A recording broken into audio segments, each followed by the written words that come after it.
Sekarang kita akan membahas satu ayat khusus, akhlak tentang menyikapi sikap orang lain.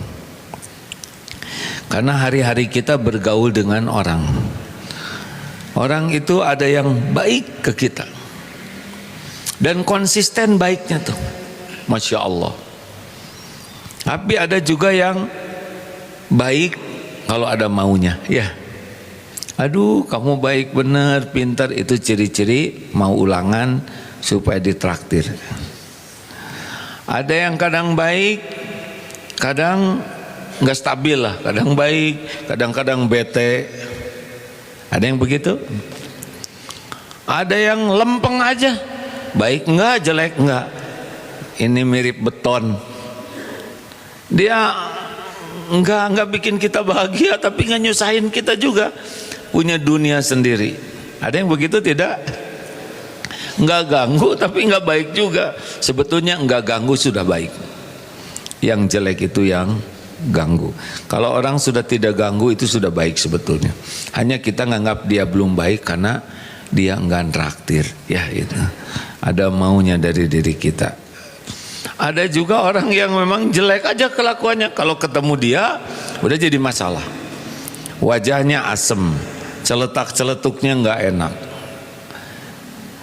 Orang-orang seperti ini akan ada di sekitar kita. Kita harus terus-menerus melatih diri supaya menyikapi orang dengan sikap yang tepat. Bagi kita, semua perilaku orang itu adalah satu apa? Ladang ilmu.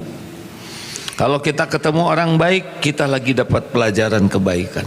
Kita bisa merasakan tuh, orang ini baik ya, sopan, ramah, enak. Ciri orang baik tuh enak, hadirin.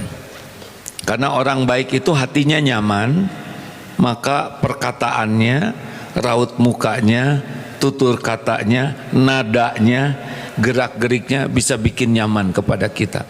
Karena beliau hatinya baik. Ciri orang baik itu nyaman hatinya, ya. Nanti akan menyebar kenyamanan itu. Kalau orang yang belum baik, kenapa nyebut belum? Karena bisa jadi besok lebih baik dari kita, ya. Dia tidak nyaman hatinya.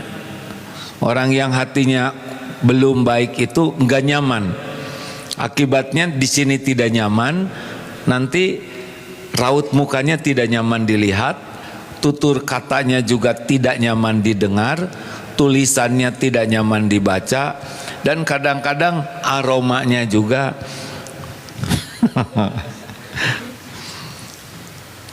walaupun ada yang aromanya harum tapi tetap enek, ya, karena hati.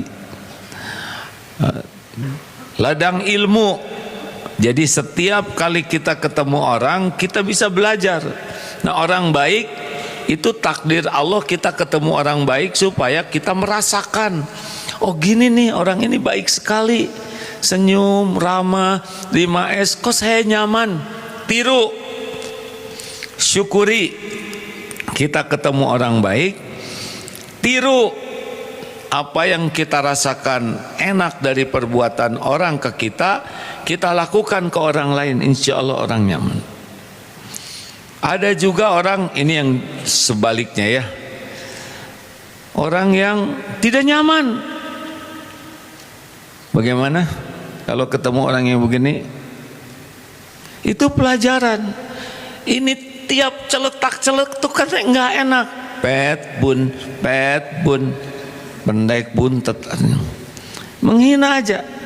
Apa aja yang dia katakan bikin kita kecewa, sakit hati, enek. Ini pelajaran. Allah udah berikan kepada kita ilmu lewat beliau. Kok nyebut beliau? Ya karena besok lusa bisa lebih baik dari kita.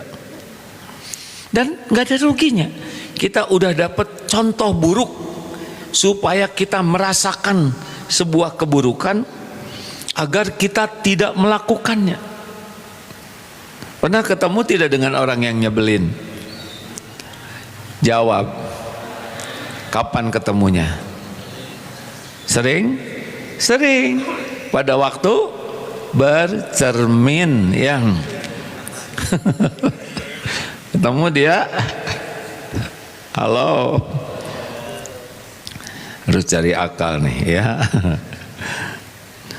Jadi kalau ketemu orang yang nyebelin, itu adalah takdir Allah supaya kita belajar dan merasakan betapa enggak enaknya celetak-celetuk, betapa tidak enaknya kita dihina, betapa tidak enaknya kita dinyepetin, dinyelekitin. Cup, nah, kalau cup nih, saya dapat ilmunya, saya tidak akan melakukan hal seperti ini. Kebetulan bukan kita ketemu dengan orang yang kelakuannya jelek. Tuh kan nggak jawab. Kebetulan atau diatur Allah? Ada hikmahnya tidak? Tidak ada kejadian kebetulan, tidak ada kejadian sia-sia.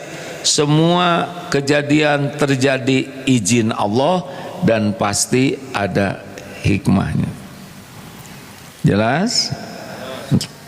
Berikut inilah yang akan kita bahas, surat Al-Furqan ayat 63. Silakan.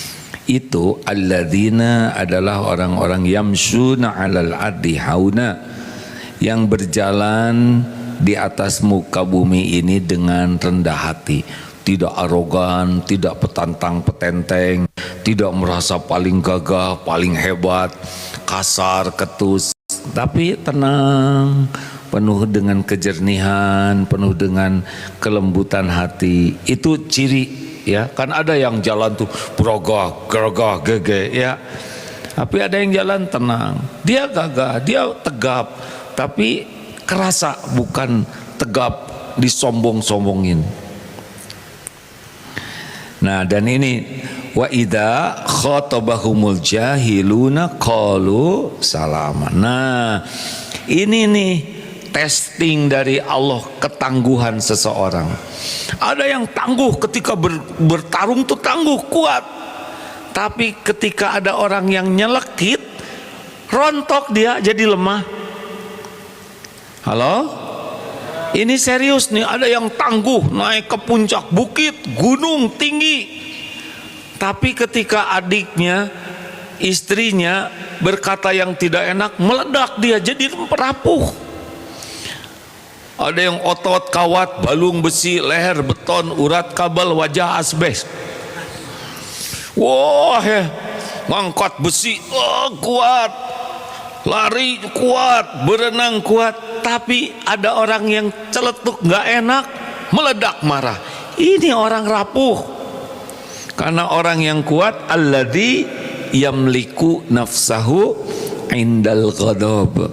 Orang yang perkasa itu nampaknya itu adalah ketika ada sesuatu yang menyakitkan, menjengkelkan, yang tidak sesuai harapan, yang membuat dia marah, dan dia bisa mengendalikannya. Jadi ini serius nih. Untuk memiliki otot kawat, balung besi, leher beton itu ngangkut karung, bukan karung, apa, barbel. Diangkut, push up, nonjok, ini itu, susah ngegedein badan tuh. Tapi sekali ada orang nyeletuk, dia langsung rapuh. Manusia rapuh itu manusia yang mudah tersinggung, mudah marah-marah. Manusia lemah itu adalah yang sangat rentan menjadi seorang pemarah. Itu manusia lemah. Bukan saya yang bicara, Rasulullah SAW. Jadi orang yang perkasa itu justru bisa nampaknya ketika ada yang bisa bikin gak enak hati. Di antaranya adalah orang jahil ini. Disebut jahlun ini kebalikan dari hilm. Hilm itu adalah kemampuan mengendalikan amarah ketika ada pemicunya. Nah, yang memicunya itu yang jahlun itu, yang jahil, yang dia ini bodoh karena dia tidak bisa mengendalikan nafsunya. Lalu qalu salaman, apa perkataan yang mengandung keselamatan? Ya, selamat dari perkataan yang buruk. Kitanya tuh selamat dari perkataan dan perbuatan yang tidak disukai Allah. Jadi inilah, suatu saat ada yang datang ke Rasul. Bayangkan Rasulullah dijambak begini. Jangan ngetes saya ya. Beda lagi nanti kaplingnya. Saya akan juga berusaha tapi agak lama balasannya. Rasulullah itu dijambak sampai berbekas lehernya merah. Rasul melihat dengan senyum. Nabi, mana sini kasihin duit yang dikasih Allah. Senyum aja. Tolong berikan. Kita dengarnya aja pengen nonjok. Rasulullah tidak. Di masjid, maaf. Di masjid, ada yang pipis. Coba kalau kita gimana? Bisa di smackdown. Enggak, Rasul, sahabat marah. Jangan. Ini masjid, bukan tempat seperti ini. Ambil ember, bersihkan, beres. Cucunya Ali bin Abi Thalib ketika mau masuk ke kampungnya dihina, dicaci, beliau diam. Dengar, tenang. Sesudah itu sebentar lagi saya mau masuk ke kampung saya. Kalau akan masih ada yang mau disampaikan, sampaikanlah. Kalau sampai di kampung saya didengar orang, nanti orang akan marah. Selesai begitu, ambil uang, dikasih. Jangan coba-coba ini ke saya ya. Kemudian dibuka jubahnya, dikasihkan. Inilah akhlak yang semestinya kita miliki. Idfa billati hiya ahsan. Ini ayatnya satu lagi ya. Tolaklah keburukan dengan cara yang lebih baik. Ada dapat?